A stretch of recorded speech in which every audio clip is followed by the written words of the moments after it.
করাইয়া দিছে। এইবারে সওদাগর দাঁড়াইয়া নবীজির রওজার পাশে দাঁড়াইয়া বলে, ইয়া রাসূলুল্লাহ, ইয়া হাবিবাল্লাহ, আমার বাড়িতে একটা লোক কাজ করে, তার নাম হইল মোহাম্মদ আলী। আপনার নামে না?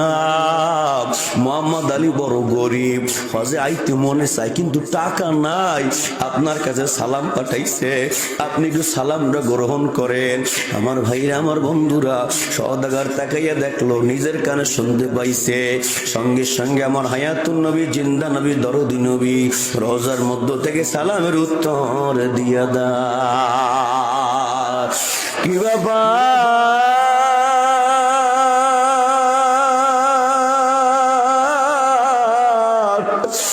লক্ষ লক্ষ টাকা খরচ করিয়া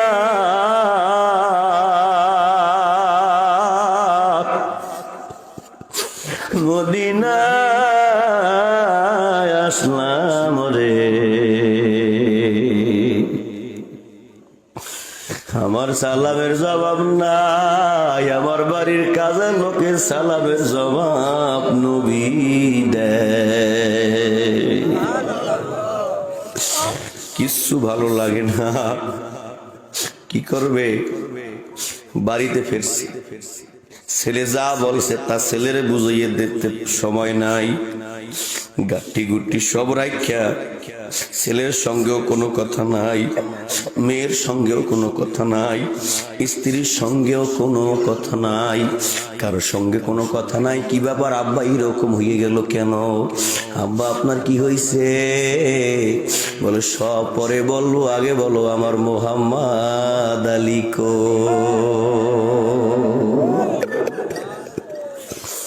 সওদাগর গিয়ে দেখে মোহাম্মদ আলী গরু ঘরে কাজ করে, আর গুনগুন গুনগুন করে দরুদ শরীফ পড়ে, চোখের বাড়ি ফলাইয়া আল্লাহর দরবারে খালি একটাই আশা, মদিনা মদিনা মদিনা, নবী নবী নবী।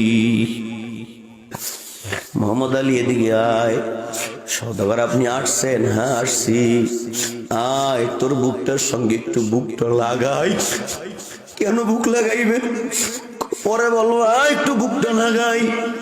বুকটার সঙ্গে বুকটা লাগাইছে আর বলে, মোহাম্মদ আলী রে, তোর জন্য একটা সুখের খবর আছে। মোহাম্মদ আলী বলে,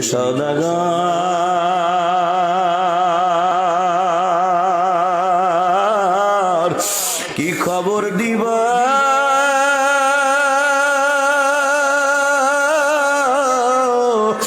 তোমার খবর লাগবে না, তোমার খবর দেওয়ার আগে যার দেওয়ার সে আমার খবর দিয়ে দেছে।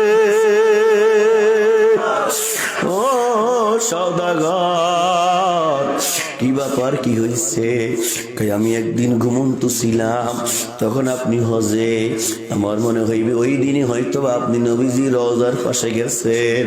আমি যখন ঘুমন্ত ছিলাম, আমি দেখলাম গভীর রাত, তাহাজ্জুদের রক্ত হইবে হইবে এমন সময় আমার ঘরের মধ্যে কে যেন হাজির হইয়া গেছে। স্বপ্নের মধ্যে আমার ডাক দেয়, মোহাম্মদ আলী ও তুই আমার সুন্নতের পাগল,